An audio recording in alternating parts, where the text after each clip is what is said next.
Good afternoon. My name is Mark Pruitt. I'm with the Power Bureau. Appreciate the invitation and opportunity to be here this evening.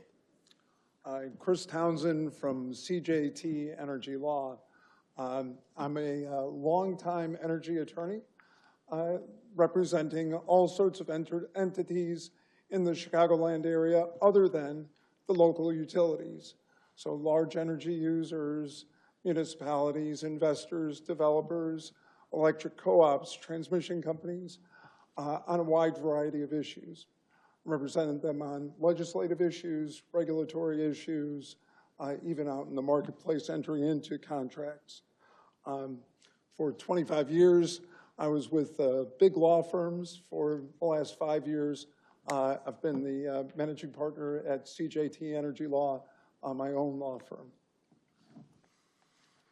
Great. By way of background, I'm an independent consultant. I advise renewable energy developers, large energy users, municipalities, institutions, and the like.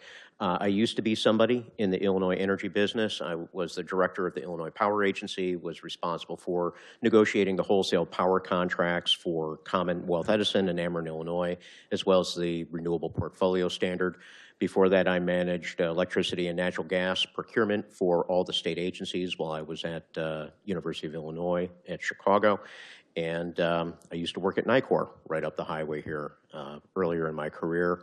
I also fill out my time as an instructor at Northwestern in the Master of Science in Energy and Sustainability. So it's great to see such a full house of non-mandatory attendance. So I appreciate the audience's participation and interest in something that my children continue to try to convince me is very uninteresting. So thank you. So we've been asked today to come and provide our view of some of the recent history of the Illinois energy world. These are not necessarily the views of our clients, and we are not going to be providing any recommendations for the board or for the city. We've not been asked to review any of those or any of the contracts, but rather we're going to do a little bit of a walk down history because, as you heard, both Mark and I have lived the history of the Illinois energy world from a number of different perspectives. So we'll begin by giving the context, talking about the energy laws. We'll also kind of just do a level setting, comparing the municipal utilities to the other types of entities that are out there in the marketplace. Then we'll talk a little bit more about the market, the way in which the market is operating as a result of some of those energy laws that are out there, and then some implications of what it is that all of that means for translating what we see as being the future of the energy world in Illinois. Great. So we always like to start with the basics. My slides always have pictures because I have a short attention span. But one thing that I just want to level set with all the parties here is that a utility is not the same as, Commonwealth Edison is not the same as a municipal utility in Naperville. It's not the same as Corn Belt Cooperative. They all have different roles, different structures, different responsibilities. And all I really wanted to do with this slide was just to point out that from a functional standpoint, the way Naperville differs from Commonwealth Edison, largely, at least in the context of this conversation, is that the rates and services that are offered here in the city are the subject of your governance, your local governance, whereas the rates and services offered by Commonwealth Edison are set through the state law and the state regulator, the Commerce Commission. It's important to note this because I bump into this from time to time with clients who have presence in different utility structures, and they say, well, if Naperville is not part of IMEA, then the rules are pretty much the ComEd rules. That's not the case. You're still a municipal utility. You're still treated differently. There is no divergence or reversion over to ComEd unless there's some type of a formal agreement to do so. So I just wanted to set that as a context setter. When we talk about did you want to jump in here? Either way. Okay. Well, you're the lawyer, so Right. you Well, go ahead. So there is this entire ecosystem that's out there of state laws and state regulation, the ecosystem that I practice in every day, that governs what it is that ComEd customers are subject to. So we've got laws that talk about a renewable portfolio standard. That doesn't apply to the municipality. Laws that have a clean energy standard at the state level, those don't directly impact municipal electric utilities. Net metering laws, electrification incentives that are out there, all are part of laws that were passed by the General Assembly. Then there's an entire regulatory structure that's out there that you don't have to deal with. And that's dealing with the Illinois Commerce Commission, the Illinois Power Agency. The Illinois Commerce Commission sets the rates for the utilities, sets the rates for ComEd, designs the rates in order to be able to try to achieve different types of social goals. It oversees the billing and metering of those utilities and helps encourage the competitive market that we'll talk about as well. Having said that, you're not directly impacted by those laws doesn't mean that you're not impacted by those laws. That's right. And as Chris will walk through, what we see a pattern in Illinois and other states is that the states themselves are starting to intervene deeper and more aggressively into how the wholesale markets operate. And the implication for municipal utilities and cooperatives are that even though your municipality or like organizations might not have a renewable portfolio standard, the renewable portfolio standard that is supported through the state and then financed through the investor-owned utilities is altering the market in which you have to operate.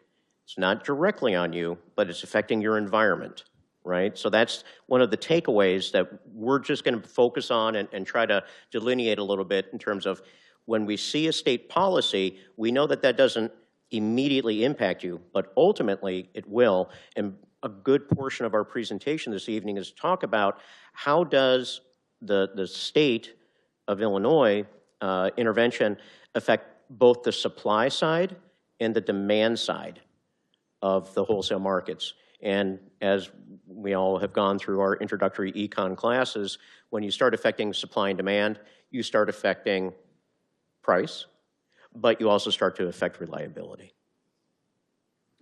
So now we begin the walk down memory lane. The concept of deregulation in the Illinois electric industry came to life in 1997. But there was a history of deregulation before that.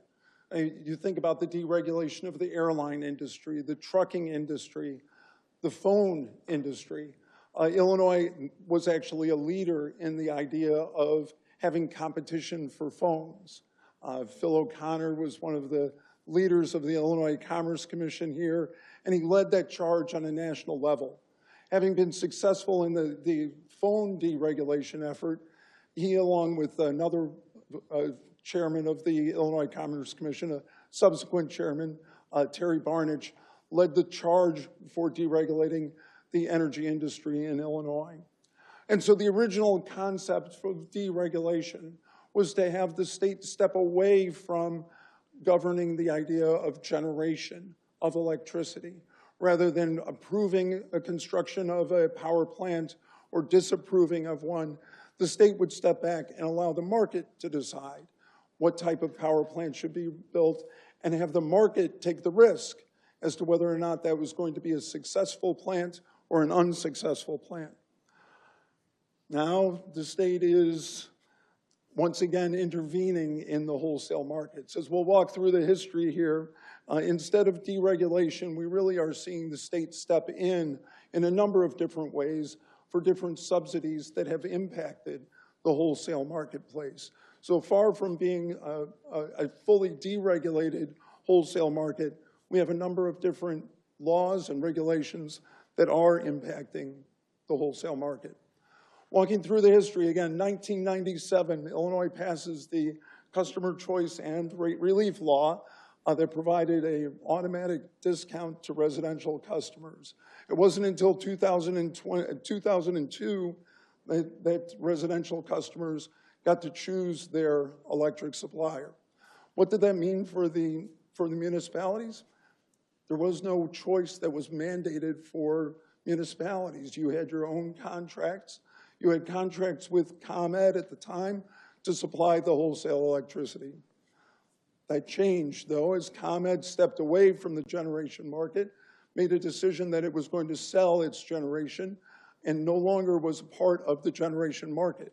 ComEd transformed into just a delivery company. And with that, municipalities had to look around. Where were they going to be able to take their supply from? You wouldn't just automatically take it from ComEd or from the generators that were part of ComEd. You were able to enter into the competitive market as a municipality and start buying the electricity yourself.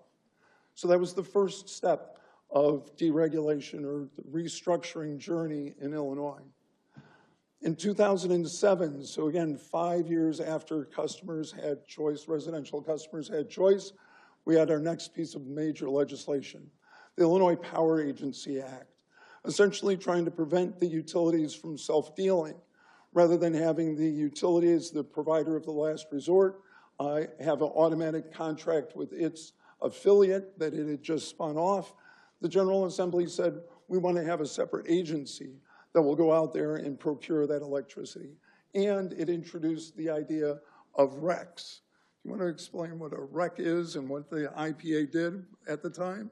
If I recall correctly, a renewable energy credit is a certificate that identifies that a certain amount of renewable energy has been delivered to a regional grid, 1,000 kilowatt hours or 1 megawatt hour of electricity.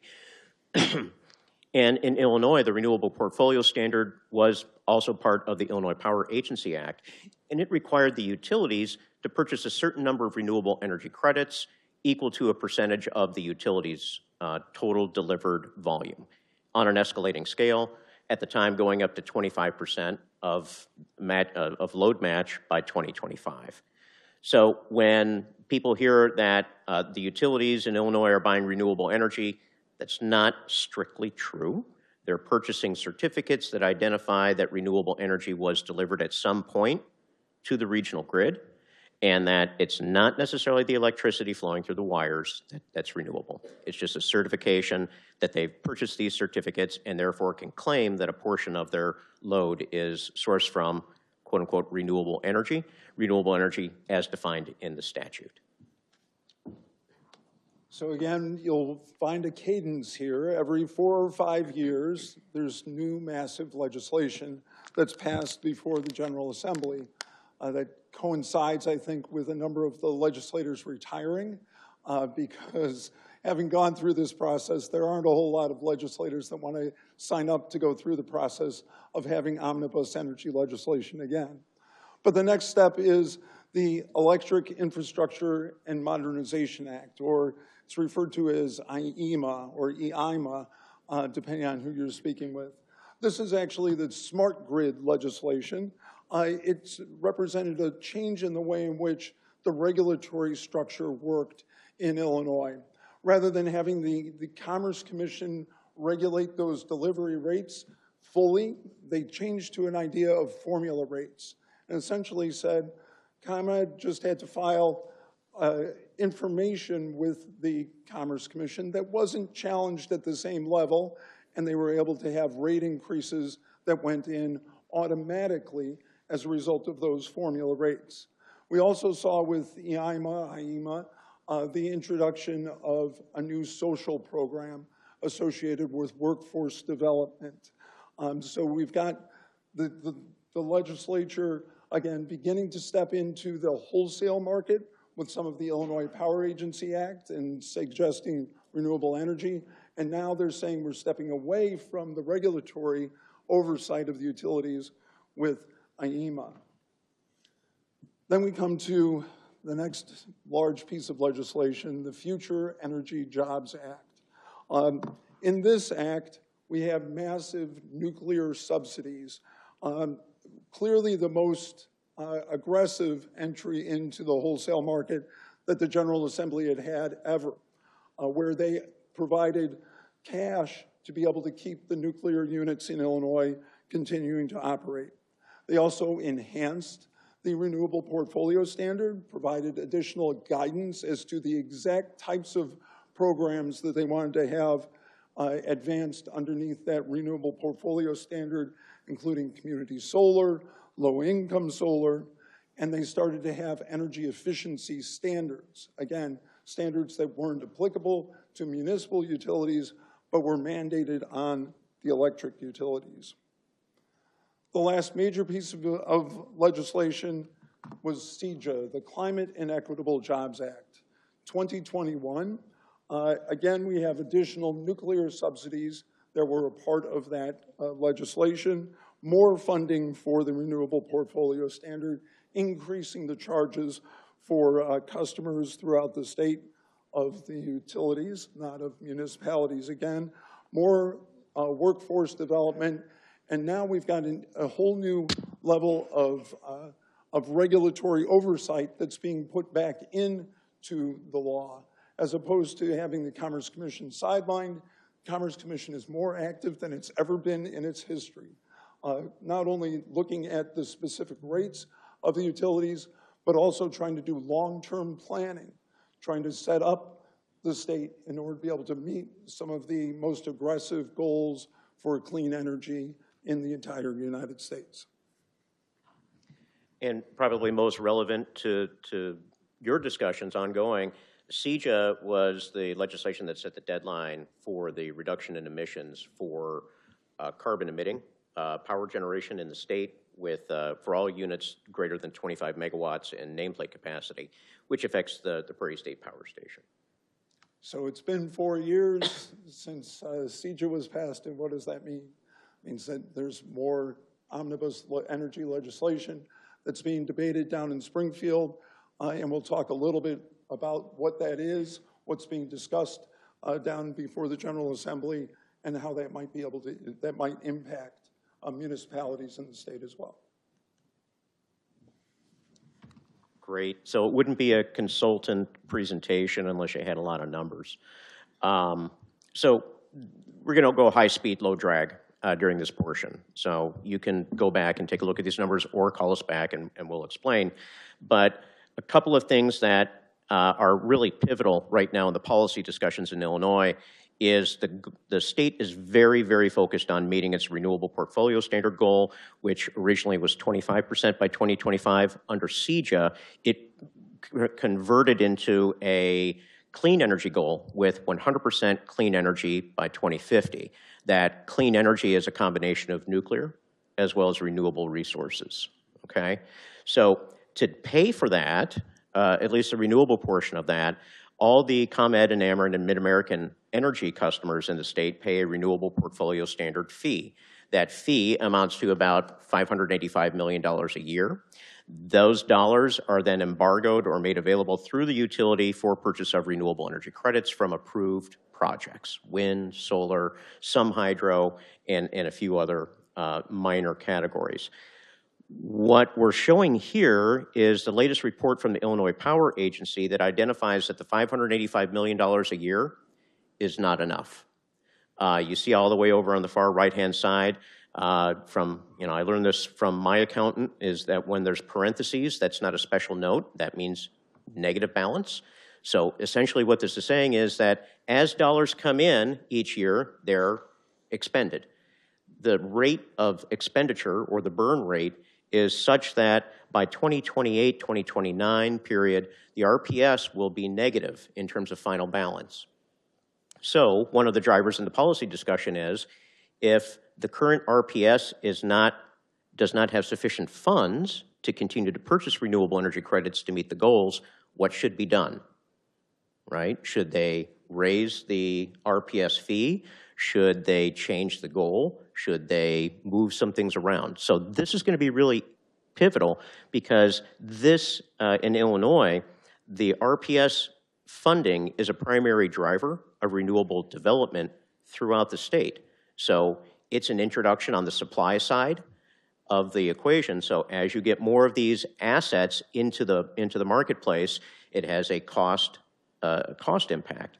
And what we're looking at is that over time, yeah, you can go to the next one, is that over time, the IPA is saying, look, we want to layer in all these purchases. Those are the stacks, the layers that you see there. It looks like the Grand Canyon, right?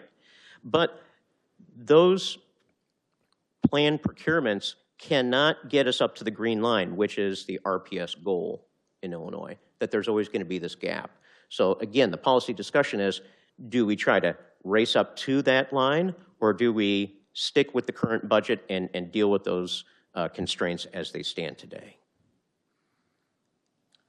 So part of the Climate and Equitable Jobs Act, as I suggested, was this idea of long-term planning. One of the long-term plans that they have for the state is referred to as the Renewable Energy Access Plan. It's, or the REAP. It kind of sounds like a horror movie. And Blue Oyster Cult.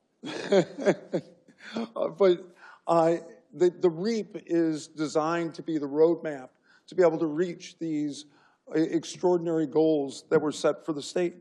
The process of the REAP was to try to be able to explain what it is that we see, both in terms of supply and demand, and how it is that we're going to be able to transition from the fossil fuel generators to a clean energy future. And unfortunately, what we see is that if there is a lot of increase in demand, we aren't going to have sufficient generation in the state in order to be able to reach those goals. Right. So that's, part of the challenge. Another part of the challenge, so those are supply and then demand. Now we're going to stick on demand real quick. Yeah, go ahead. Perfect. Thank you. Is the policy of electrification in the state? Should the state phase out natural gas consumption in the interest of reducing emissions? So part of that gets into demand, and here's a graph that was presented from the natural gas workshops. And for most of these, I think these are hot links at the bottom of the slide. So if you want to go and do your own investigation, you should be able to go to the source materials.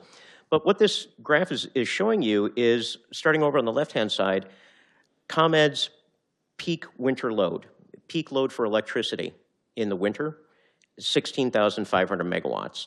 Then ComEd's all-time high at 23,800 megawatts.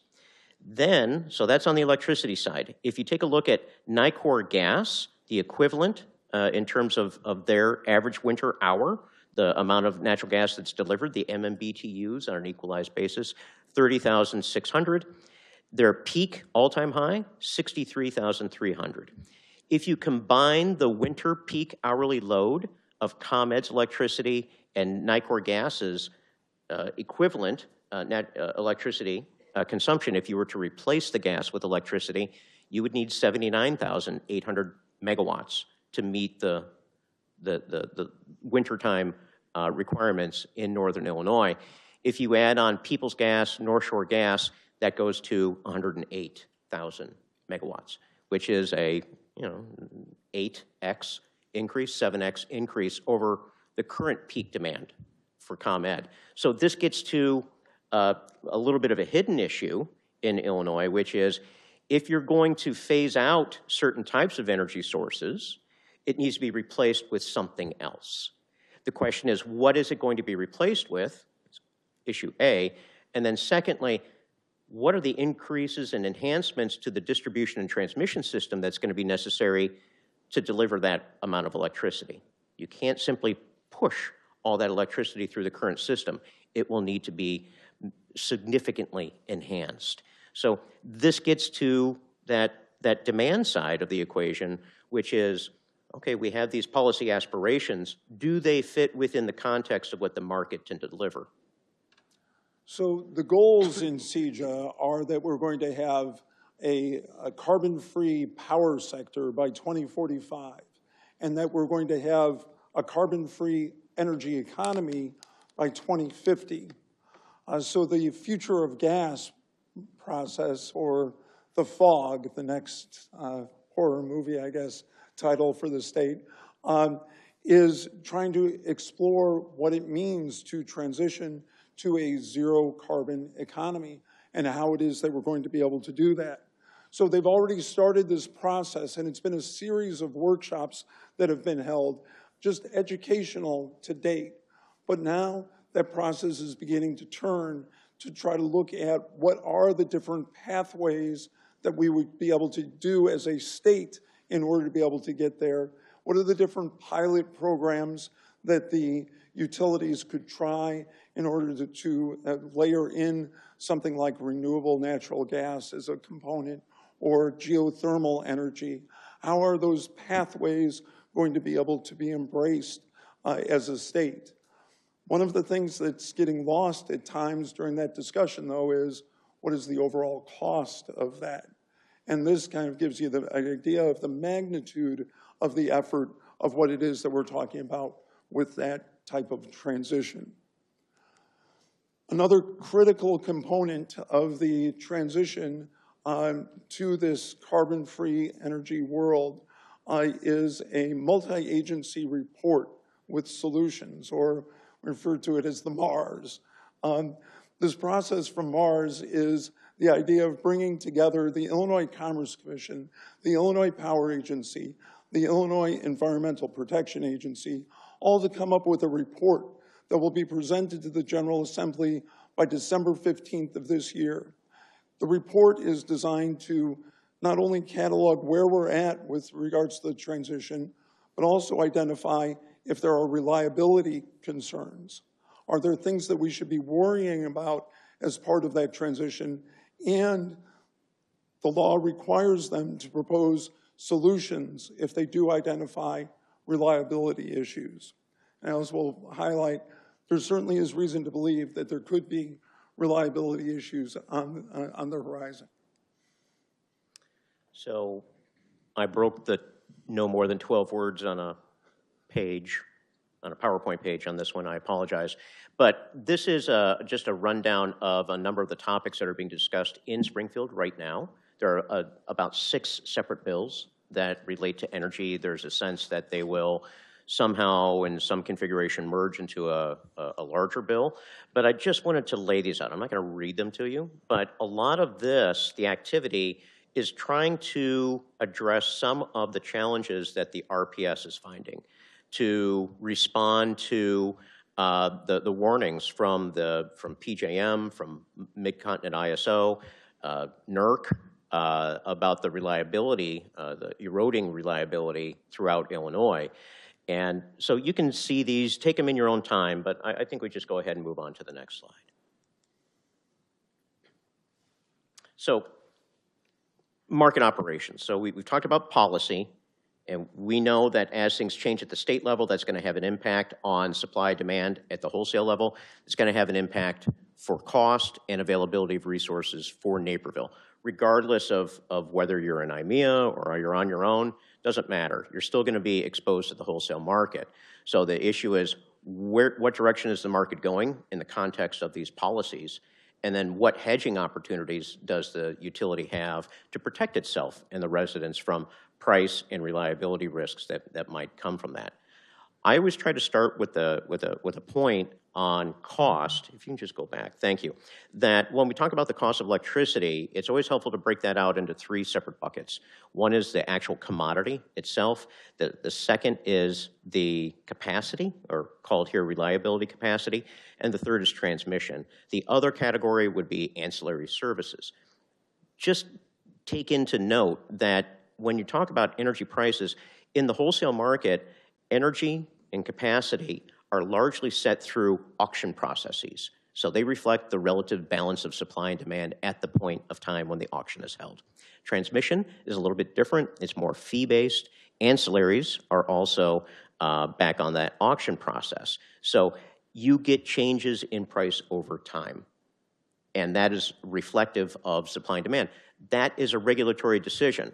The decision was that instead of having people sitting at in a cubicle deciding to approve a price, that a competitive market auction was going to be the regulatory tool that would ensure cost competitiveness, transparency, as a mechanism for controlling and maintaining that no single supplier in the market could corner the market and force prices onto consumers.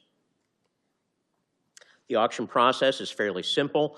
Every hour of every day is subject to an auction. Today, an auction announcement was sent to all generators within the region. Those generators are obligated to provide a bid for their asset going into the next day.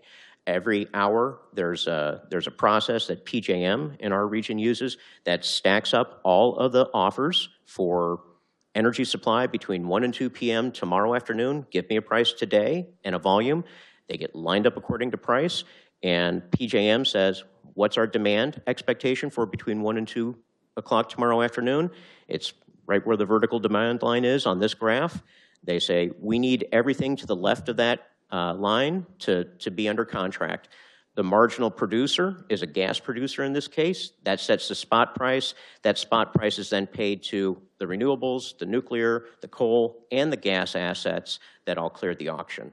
This is, because it's a clearing price auction, that's why you have different prices for every hour of every day. It's why you have a lot of volatility, not only seasonally, but within the day, right? There's on-peak and off-peak hours. And then there's other settlement processes that correct the auction results every 5 minutes. So lots of moving parts. One of the things that the Climate and Equitable Jobs Act does is that it has a sunset date for fossil generators. This is a flow chart that PJM has put together that essentially says that most of the natural gas peaker plants in northern Illinois are going to have to be shuttered by January 1st of 2030. If you walk through the various different decision-making trees here, the upshot is that privately held peaker plants near environmental justice communities have an end date of January 1st, 2030, that they have to either achieve zero emissions, or what most likely is going to happen, and what we've seen is that they're looking to shut down at that date. There is a longer time frame for municipal or publicly held entities, but ultimately by 2045, again, this is the way in which the state is looking to achieve the zero emissions for the power sector. And again, I can read all this to you, but it's fairly easy to identify all the natural gas power plants in the northern Illinois, and then to run through the requirements on the prior slide's flow chart. And what we see is that depending on the project or the plant, its location, its emissions level, and its heat rate, we know that a good number of plants are going to have to either retire or significantly reduce their emissions starting in 2030, then more in 2035, then more in 2040, and then finally in 2045. What this really means is, I'm not saying, oh, poor natural gas power plant operators. That's not the point here. The point is that, remember what we said about volatility in prices? Well, the only way you can protect yourself against volatility in prices is by hedging. By hedging, you need a counterparty. Typically, a counterparty in the wholesale market is a power generator. So if you push more power generators out of the market, you have fewer hedging options as a load-serving entity, right? So not saying it's good, not saying it's bad. I'm just saying that the way it works is as you start to take generators out of the mix, you start to have greater exposure to issues of price volatility and reliability. And you should be aware that we're already seeing this happen. We're already seeing the retirement of the plants in anticipation of that 2030 date. Recognize that in order to be able to operate a power plant, you have to maintain the plant, which requires millions of dollars of upkeep. These generators now are deciding whether or not they're going to continue to operate those plants, continue to make those million-dollar investments to be able to maintain the plants, or in some cases what we're seeing is that they're looking to just sell the plants, which then are going to get pulled out from the Illinois market, moved somewhere else, probably to power a data center in another state.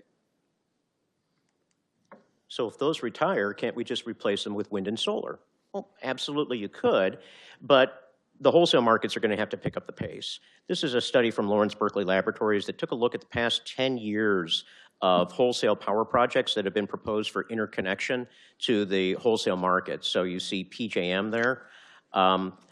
What the study shows is that in PJM, only it looks like 15% of the projects that were proposed over the past 10 years actually got built, actually were allowed to get through the interconnection queue and actually got built. 24% is the weighted average number of projects. So 15% of the capacity, 24% of the projects. So if you want to replenish what is going to be retiring, you need to have a fairly rapid and regular expansion in those assets, and it's not happening at the wholesale level. Secondly, and this was mentioned a little bit earlier, is that when assets are introduced into the wholesale market, they must not only bid into the energy, the day-ahead energy market, they must bid into the capacity market. Well, if you have a 100, called a 1,000 megawatt nuclear power plant, that nuclear power plant in PJM's world can bid 92.6% of that 1,000 megawatts as capacity into the market.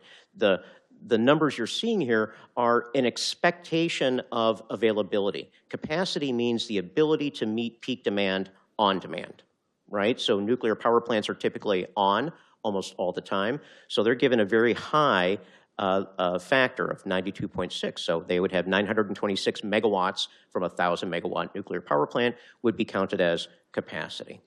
As you move down, there is a decline in the number. So a coal plant would only be estimated to have 47.8% availability. So only 478 of 1,000 megawatts of coal capacity would be deemed as eligible to bid into the auction.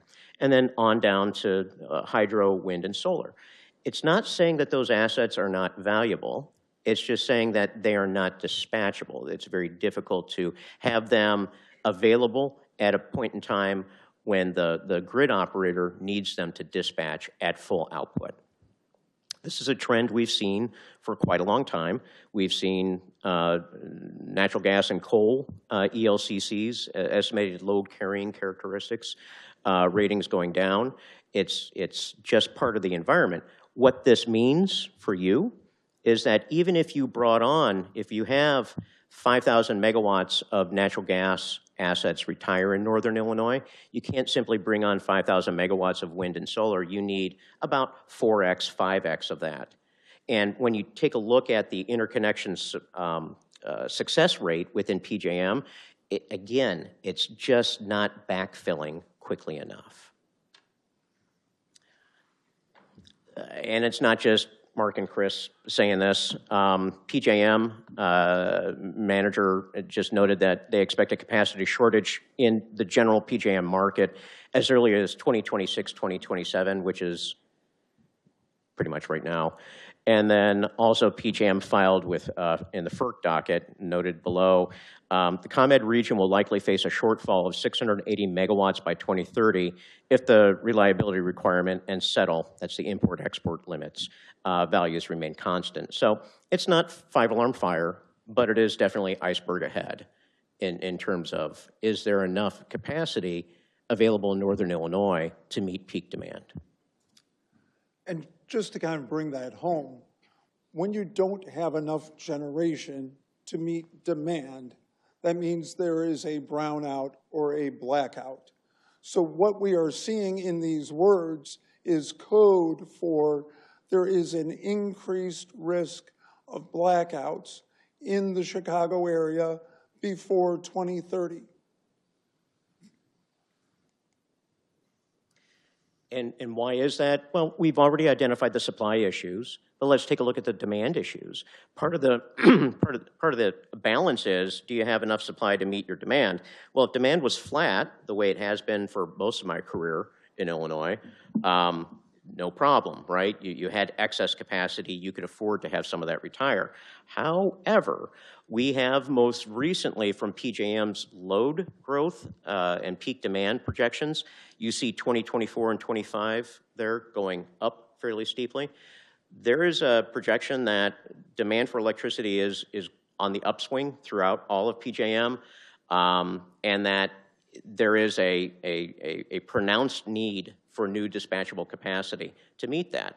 Where is it coming from? Well, according to PJM, it's coming from, you look on the lower right-hand graph here, some industrial growth, that's in the purple down on the bottom, right, on the bar charts, and then data centers. So data centers, which support a lot of our modern day living, require an immense amount of power.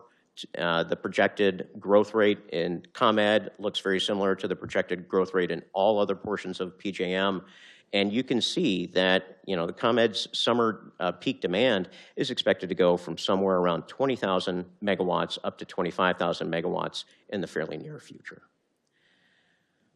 What does this mean? Okay, well, it means there's going to be less supply, more demand. Well, on energy prices, that means that prices probably go up. So here's no one knows exactly what the prices are going to be, but I went out and grabbed the forward price curve from Chicago Mercantile Exchange, as good a barometer as any other, and projected the monthly contracts for Northern Illinois. And we see when we put the red trend line in there that we're probably, at least based on today's expectation, what's baked into the wholesale market is about a 20% increase in on-peak energy prices between 2025 and 2029 in our region. We're also seeing that compression or that tightness between capacity and demand starting to show itself in capacity prices. Starting in June, load-serving entities in PJM in Northern Illinois are going to see their capacity rate go from $29 to $270 a megawatt day. The good news is that we're not Maryland, which is $466 or $444 a megawatt day. What this really means from a region-wide basis is that the cost for capacity in that price stack that we looked at earlier is going up about $1 billion between June 2025 and May 2026. Then, on top of that, there's a need to make significant upgrades to the transmission system throughout the region with retirements of coal and natural gas plants in Northern Illinois. Northern Illinois used to be an energy exporter. It was pretty much the powerhouse of the Midwest, with a lot of energy being exported to Ohio, Indiana, and surrounding states. That trend is reversing. PJM has run an estimate in terms of what changes to the transmission system need to be made to ensure that power can't just flow out of Northern Illinois, but it can flow into Northern Illinois to meet peak demand requirements. Their estimate right now on the far right hand of the graph is about $785 million. That transmission cost is inescapable. We've tried for years to find a clever way to get around transmission costs, but the only thing you can do is maybe avoid them for a year or two, because the way transmission costs are established is that there is a transmission cost to operate and guarantee. So there's the hardware, guaranteed returns. For this current year, it's $846 million that's being paid to ComEd for the transmission assets in Northern Illinois. That gets divvied out to all consumers, right? There's no escaping it. And if you add in the $700 million of upgrades, that will increase this charge year over year, not just on a one-for-one basis, but then there's the cost of finance and the like that build on top. Did you want to take reliability? Sure. So as I suggested, there is a reliability issue, not just with regards to ComEd, not just in PJM, but actually throughout the United States because of the energy transition. And so, from a municipal perspective, you certainly can be financially hedged, but there still is this whole question of, is there going to be a reliable grid to be able to deliver the electricity to you? And then economic growth. If the capacity is not available in Northern Illinois or all of Illinois or anywhere, then industry goes elsewhere.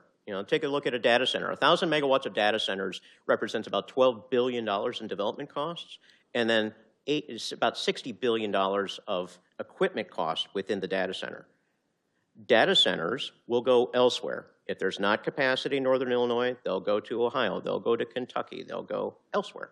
So this really does become a nuts and bolts issue for, okay, is it inconvenient, is it more expensive on a residential utility bill, yes, but there's also long-term implications that if you can't meet the demand for new data centers, can you meet demand for EVs? Can you meet the demand for electrification? You know, all these are waterfall effects, and they really start to circle back to those policy decisions. So one of the ideas that's been kicked around is, well, couldn't we just have a microgrid? And certainly that is a possibility, but it does have a number of challenges that it would face if you were to look to go down that path. Great. And I'm a big fan of microgrids. I've worked at UIC and at IIT on those microgrids. I think they're awesome. However, your objectives have to be reliability and cost. So the constraints are you're still going to want to have your system, even if you were to have a microgrid for Naperville. I think that would be really interesting to contemplate. You're still going to need to be connected to the regional grid. There's still going to be that need for redundancy, resiliency, and the like. There's a cost to that, right? Then there's balancing. Then there's your supply chain. What would be the cost of equipment and availability of equipment technologies to meet that goal? And then, again, you're running into this emissions phase out. What technology are you going to bring into Naperville that's going to be able to meet your domestic load? It can't be natural gas because that will be phased out over time, right? So you're going to have to look at other options. And then there's some unknown. There's capital costs, legalities. You know, that's why people like Chris do a lot of work. Your expansion needs, your growth rates, and then your optionality into the future. So, you know, there's lessons learned from the microgrids in the area. Not saying it can't happen, but it comes with its challenges. It's not a free option. And you don't have to look beyond the headlines, really, of the trade press for the energy industry to be able to see what those challenges are. I mean, that supply chain issue isn't just something that you know, economists talk about. There really is a lack of transformers that are available to be able to establish something like that. There really are issues associated with trying to connect new generation onto the PJM grid. So there are a number of different challenges that would be out there with that type of approach. So in conclusion, and thank you for your patience, I know this is not super interesting sometimes, but your baseline premise is that, you know, you're somewhat insulated from energy policies at the state. However, the state's intervention is going to affect the environment in which you have to operate, right? That's fair to say. You're going to face growing risks that, you know, the energy, from a cost standpoint, price volatility, and then grid reliability, which we all just itemize. And then mitigation is going to be something that I think all municipals and large industrials served by the investor-owned utilities, they're in the same boat. They're going to need to find ways to operate in this environment to not only protect themselves financially, but also from a reliability standpoint. So it'll be very interesting to see how the state reacts and responds. And, you know, as I've said many times, when it comes to Springfield, if you're not at the table, you're on the table. So I would advise you to be very engaged with what happens in Springfield, even if it doesn't affect you directly. So as a municipality, you're going to be exposed to a number of different risks going forward. The risk of volatility is very real, and it's growing. The market prices are projected to be increasing, and there's an issue of scarcity going forward. The risk of blackouts is real. So what can you do in the face of those risks? First, what you're doing today, be informed, right? You guys are a fantastic entity in order to be able to help the city of Naperville be informed. Secondly, have a plan. And again, that's what you're trying to do for the city. Kudos to you for doing that, because in many situations, people don't have a plan. But as part of that plan, you should always expect the unexpected, because that's happened time and time again in the energy world. And then you have to execute the plan. So your concerns going forward are reliability, cost, and transparency. They're the same types of costs that all of the large energy users that we deal with on a regular basis. So your interests are very much aligned with those types of entities that are out there. As you think about the future, look for different partners that you can align with down in Springfield, out in the marketplace as well. Thank you very much for your time. We're here to answer any questions if you'd like. Yes, thank you very much, both of you. That was very enlightening and very complete. That was very, very nice. Are there any questions from the PUAB at this point? Of course. All right. Thank you very much. That was very revealing, very sobering discussion about what is coming down the road. And I'm sorry, there's a gentleman with his hand up back there. Could I ask a question? No. No, this is the PUAB. If I opened it up to everybody, we would be here, everybody would be asking a question. Hopefully, and I think we've done a very good job of that, is that we will have asked a question that you want answered. Go ahead. My focus is generally cost. You know, what is this going to cost everybody down the road? I think there's very little analysis of that that's been done. There's a lot of opinions thrown around, but very little costs. So, Mark, I want to ask you something. You touched on it very briefly, but it's about batteries. Mm-hmm. There's legislation to look at installing batteries in Illinois. And you're familiar with the report entitled Cost and Benefit Analysis of Energy Storage Resource Deployment in Illinois. You're familiar with that report? I am familiar with that report. You wrote it, right? I wrote that report. Okay. Correct. So on page 23, I'm sure you've got it memorized, but on page 23, and I want to focus on cost. Yes. We can talk about benefits later. I just want to focus on cost. On page 23, it literally says, scaling the energy storage program to 15,000 megawatts would carry a projected total cost of $50 billion for the period between 2030 and 2049. $46 billion. Now, this was written in 2024. Prices have gone up. There's new tariffs that's going to drive the price up. This is a incredibly probably low number, I would imagine, if it was be redone today, correct? It would be different. I don't know that it would be radically different. There's offsetting benefits in terms of facilitation of interconnection agreements, the existence of a number of projects that have already been in the queue, they've already absorbed their cost, et cetera, but it likely could be higher. All right, well, we'll use $46 billion. Sure. I don't know how to do this, but I went on AI and asked how many ratepayers are there in Illinois. It said 5 million. I don't know if that's right. I don't know if that's wrong. Sounds about right. It's probably close. Yeah, about 3.5 in ComEd and another 1.5 in Ameren and Mid-American. So when I divide 46 billion by 5 million, I get roughly, I'm just going to round it off to $10,000 per ratepayer or per account. Over 20 years. Over 20 years. But these are going to be built sooner rather than later. Correct. So we're talking about roughly $10,000 per ratepayer, per account, however you want to look at it, to build these batteries. Mm-hmm. Now, people probably aren't aware that this is like coming down the road, but this is a cost that's going to overlay everything else we've been talking about so far in the transition to renewables, correct? Correct. It would be additive. This is additive. So when we talk about the price of renewables, whether high or low, this is coming down the road if it's made law. Correct. Now, the reason that the state of Illinois is looking at adding all these batteries is because of renewables, correct? It's supportive of renewables, but I think it's more a response to the reliability concerns and the lack of success at the wholesale level of connecting new capacity at a rate that will ensure reliability in northern Illinois served by PJM and central southern Illinois served by MISO.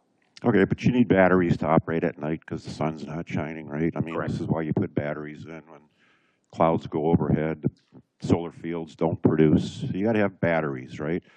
And one of the reasons we have to have batteries is because we're retiring natural gas-fired peaker plants, correct? That would be part of it, yeah. That's part of it. So CEJA requires that a certain number of natural gas peaker plants be shut down by 2030, 2035, et cetera, et cetera. Some of these batteries have to be replacing those natural gas peaker plants. I think it's Yes. fair to say that, right? I think that's fair, yes.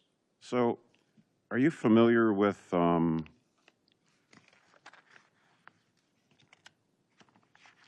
this was an ICC filing. It's entitled, Chris, I know you're familiar with this, Verified Initial Comments of LS Power regarding the second draft Renewable Energy Access Plan? Sure. Yeah.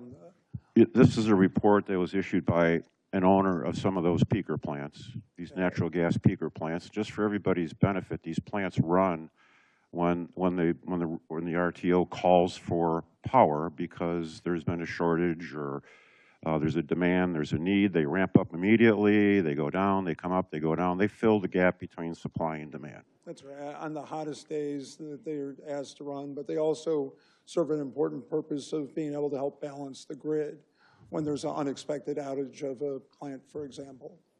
Okay. And there's also a frequency issue, maintaining frequency, which is way too technical here. But in this report, it says that in ComEd alone, this phase-out schedule implies approximately 18.5 gigawatts of thermal retirements through 2045, 12 gigawatts of which is by 2030.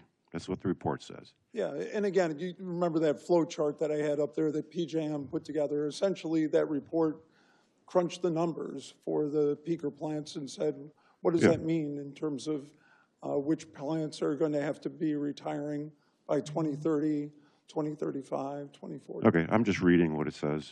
Yep. And just to put this into perspective, this report says 12 gigawatts are retiring by 2030. The entire capacity of Illinois' nuclear fleet is about 12 gigawatts, correct? Yeah, that's about right. So just so everybody understands, what we're shutting down here in the natural gas peaker plants and nameplate capacity is equal to all of Illinois' nuclear power plants. This is a big deal. It's massive, yeah. And you used the word blackout earlier, and I'm glad you did that because I think people need to understand that we're in the throes of a slow motion train wreck here that could cause that for a lot of reasons. And one of the reasons we're here is to explore whether Naperville should renew its contract with IMEA or not.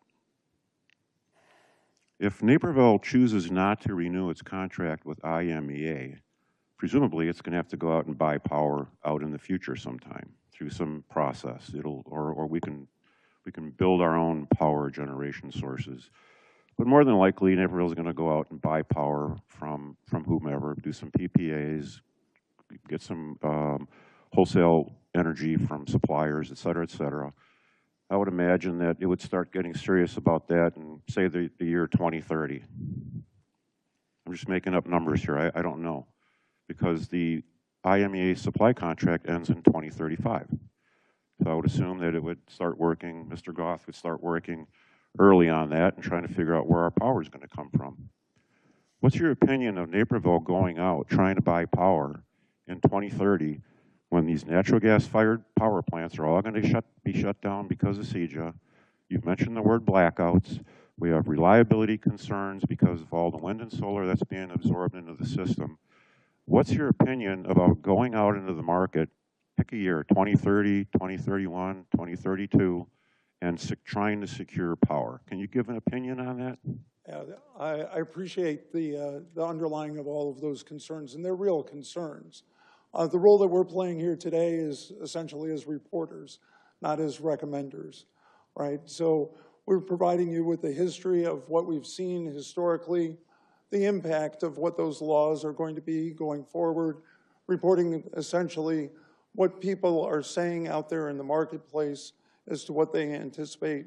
But again, our role today is not to be a recommender for you, but rather to be a resource to provide that history and background. Okay, that's a good lawyerly answer. If I could just, can I interrupt for just a second? As it relates to, you're right, we're not asking for a recommendation. I think what Jim was asking for, at least I thought he was asking for, was an opinion, not a recommendation. An opinion as to what the environment more than likely would be in that time frame. Yeah, and again, I think that Mark has provided some insights into what he, the way in which the market is being viewed, right? But in terms of the opinion of what the market is going to look like, all we can do is say, all we're doing here today is saying this is what we believe the trend line is currently, and underneath the current structure, this is what we would anticipate would be the environment at the time. And I think that we've given you those facts. And then it's up to you to use your opinions to be able to try to persuade others based on these facts as to what the appropriate next step is going to be. Okay, very good. Thank you. Other questions? Is that it from you, Jim? Well, if anybody else has, I have a I couple mean, more, but, Does anybody want to bring one up? I just have a comment. Being in this business for 30 years, my rule of thumb is to try to be a buyer when nobody else is, and try to be a seller when nobody else is. So thinking about the future, 5 years, 10 years, 20 years from now, the volatility, the demand, instinctually, and from my experience in the marketplaces, I expect high levels of volatility due to uncertainty. Risk tolerance of market participants is going to change. You've already felt that today. Looking at forward curves 5 and 10 years from today, good luck getting a price offer from a supplier, first and foremost. So my comment is really for the board, just to talk about price volatility, the level of unknowns that we're facing as an industry, more than likely is going to drive up cost. So when we talk about cost and looking for low-cost options as a group and for our citizens and our ratepayers, I really don't want to be hanging out there guessing on 100% of what our requirements are going to be 5, 10, 15, 20 years from now. Well, I think that's where we were looking for at least an educated opinion of where we're going. And I think, Mark, both of you really have said with your diagrams that that's what's happening. That's where we're going. I would say in terms of, I would advise you the same as I advise other large institutional entities that I work with. Bear two things in mind. One is that today is not forever, right? Things can settle down, they can shoot up. It's hard to know. And because of that is point two. The goal shouldn't be to be 100% right. You can never be 100% right because the market is always going to change. If you take a position today, you could be completely off base tomorrow.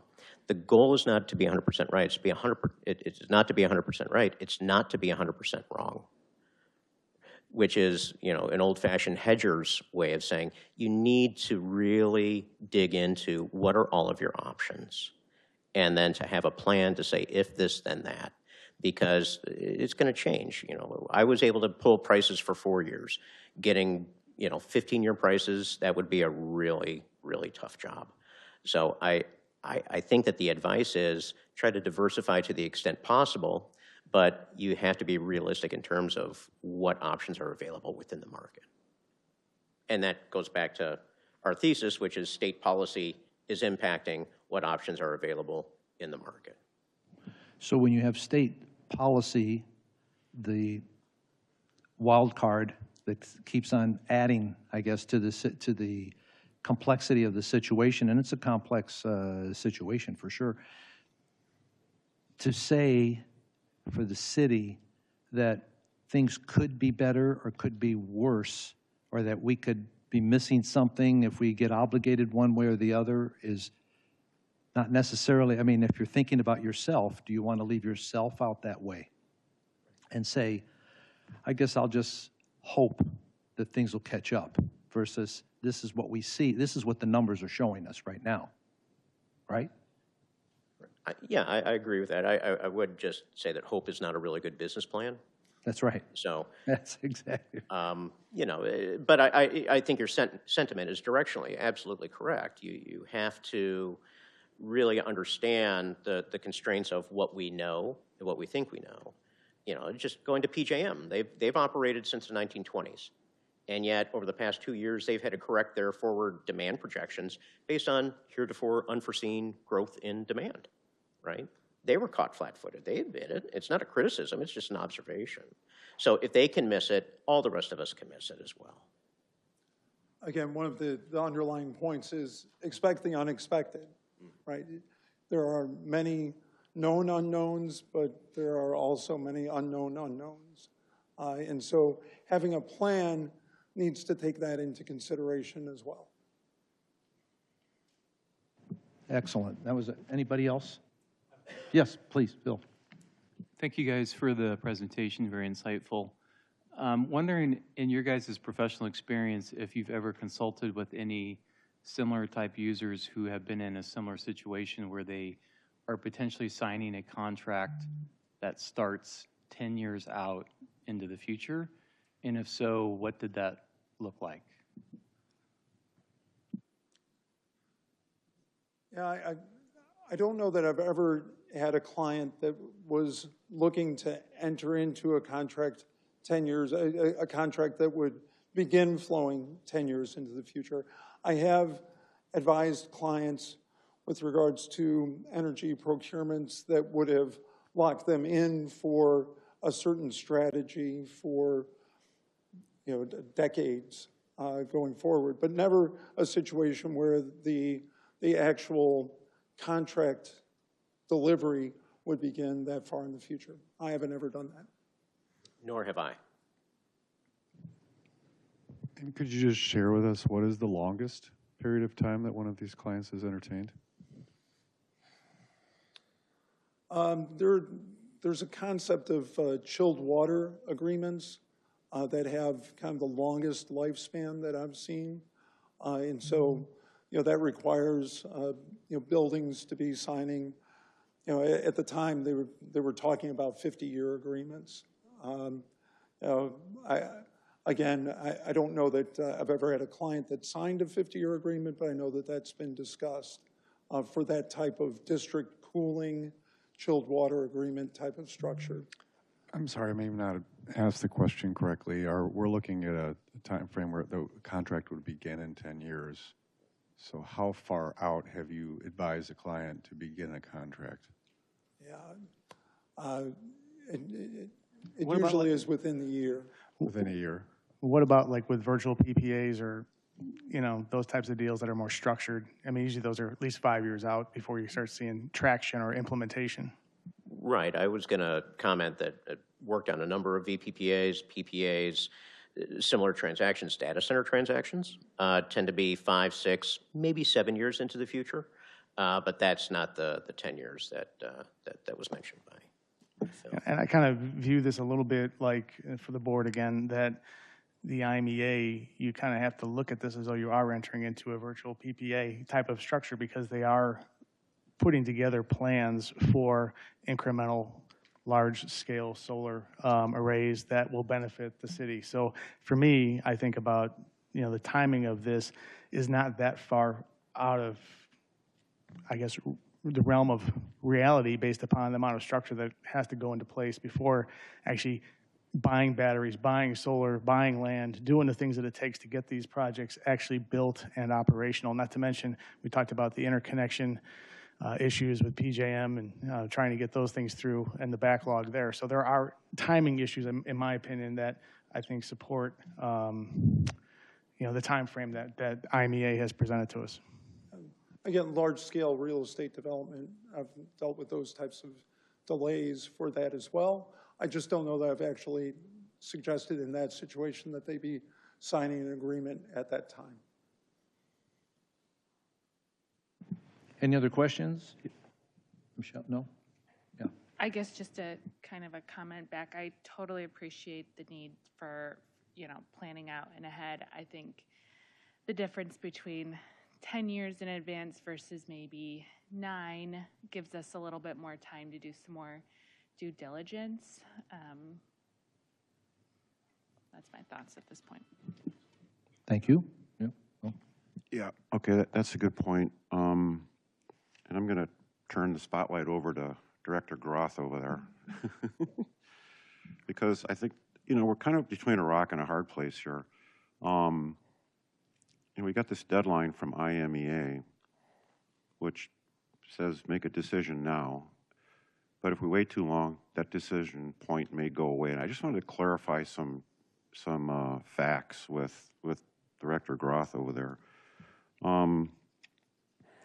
There was a article in the one of the local newspapers where a Naperville VIP, I'll just leave it at that, said the following: Naperville is required to notify IMEA by 2030 whether we whether we renew our contract or not. That's what was said. So, Brian, if you could just, say some facts, tell me if these are correct or not. Unless extended, this contract runs until 2035, correct? Correct. In order to terminate the existing, I'm talking about the existing contract that they're operating right now. In order to terminate that contract, either party must give 5 years' notice, correct? That's correct. So 5 years' notice from 2035 is 2030. Otherwise, it goes evergreen. That's the existing contract. Okay, now let's talk about the proposed contract, the proposal that's on the table from IMEA. That has a 20-year term starting in 2035, correct? That's correct. Naperville has the right to buy 10% of its power from whoever it wants as long as the source is low CO2 emissions. Correct. Does the year 2030 enter into the discussion at all for the renewal? No. So there's no mention of 2030 in the renewal. No.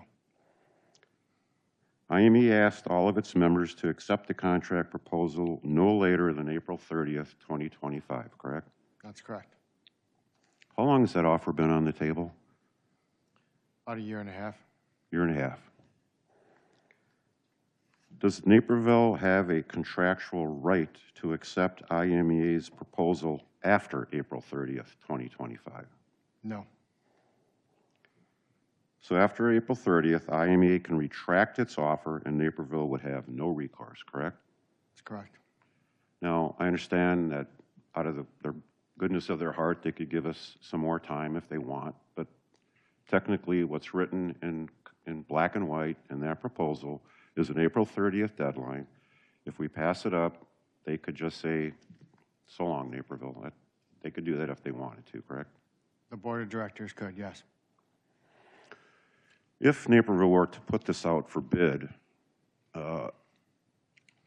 write up an RFP and all those things with all of the things that we'd like to see from a bid, how long would that take for Naperville to pull that together and get it out the door?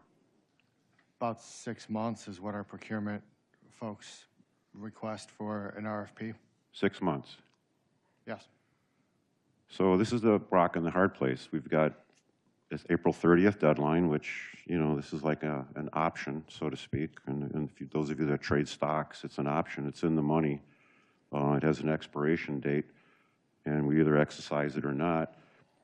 And it seems like that if we go out for bid, go out to do an RFP, take 6 months to get it out, probably 3-4 months for companies to respond to it. We could be a year from today before we get the results of a bid.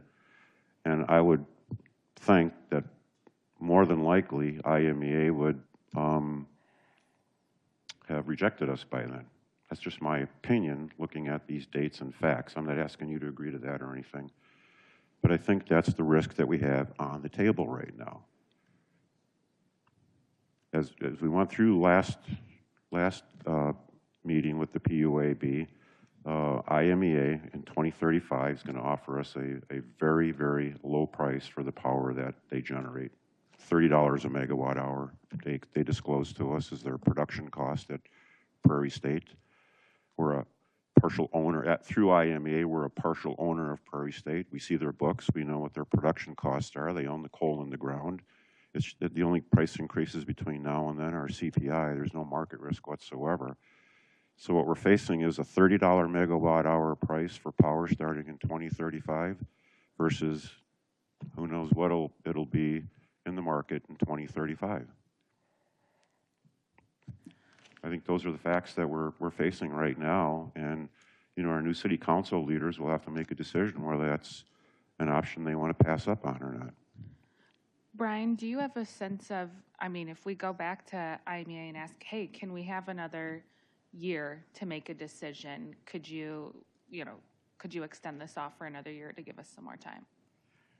I would not want to speak for the entire board of directors of IMEA. I will say that 25 or 26 members have already signed the contract extension Out of the how many? out of 32.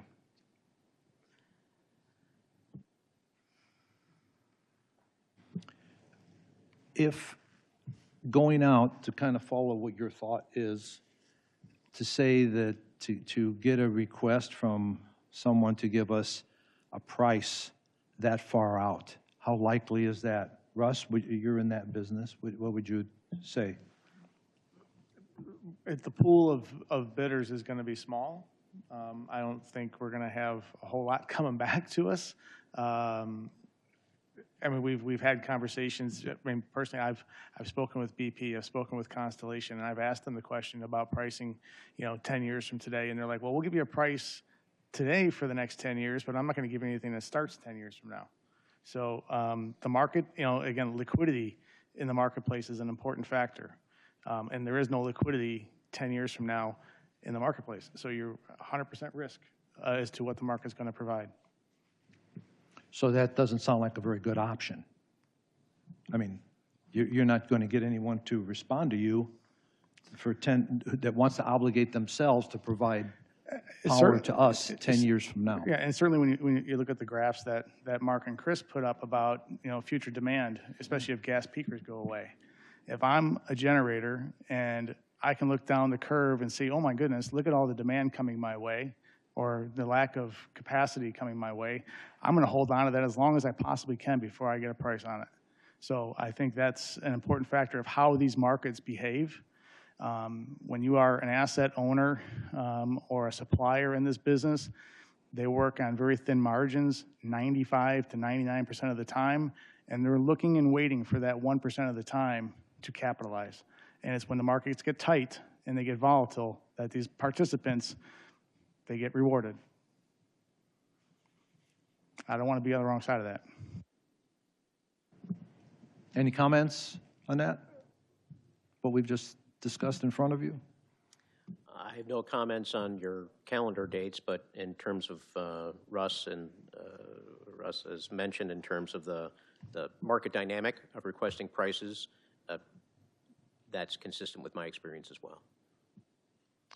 Brian, I was just curious, is there a place where the members who have voted to be in that contract is made public?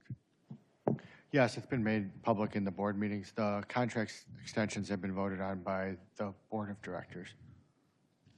Okay, so that's something we can get from IMEA? Yeah, it's also in their board minutes, and it's been reported to through managers' memorandums, as well as the IMEA board minutes that are on their website. So I can certainly provide you the list of members that have re-signed. Okay, thank you. Isn't that something we get? We review, we get your minutes with our meetings. That's correct. Review. It's been in the It's already, I mean, we already have it in the information that's passed out. Oh, yeah. Yeah. It's been included in the PUAB packets, yes. Yeah, they'll make sure they get it for you, for sure. Any other, yes, go ahead, Phil. Brian, what is the estimated value of the renewal that IMEA has proposed? We spend about $100 million a year in current with IMEA. Some years it's up to 120, some years it's closer to 100. So over a 20-year period. But that includes the bond payments, right? That That's are going to expire in 2035? That's correct. The bond payments expire in 2035, and we explored with IMEA when they were here, the bond payments are about $25 of that $80 a megawatt hour price that's current from IMEA. You know, one way I look at this is that Naperville has suffered paying bond payments for the last, or will have suffered paying bond payments for the 20 years of the existing contract. And then at the moment when those bond payments are going to go away, we're considering walking away from the contract. To me, it's like having a mortgage on your house and paying it for 20 or 30 years, and when that mortgage is paid off, you just kind of abandon your house. I'm not sure why we would want to do that. That's going to be a very valuable economic benefit for Napervillians when 2035 rolls around that we're considering walking away from, on top of a very low price. Go ahead. Anybody else? Oh, I saw your mic's on. Sorry. Yeah, I was just going to ask for further clarification. Does the city have the ability to procure what I guess that would be a $100 million plus contract without doing an RFP? Or what are the requirements that will allow them to basically, I guess, I don't know if that's considered sole sourcing or not. Can you help us understand that? Yeah, I would refer to our procurement folks and with our legal counsel, but we've reviewed the contract extension with legal as well as with procurement, and they don't see any issues from a technical perspective with us contracting. Would it be the same when you have a contractor that you've been working with for a while versus putting it out and not knowing what the market is, but also knowing what the market is? You have someone that you're working with and you know what the market is. Yeah, I'll just kind of reiterate my statement that procurement and legal have looked over this contract and have no technical issues with the contract and presenting that to council or presenting that here, or having a conversation with it here. They've had no issues there. Any other questions? Gentlemen, thank you very much. It was very enlightening. Really appreciate it. Thank you for your help. Thank you for the opportunity.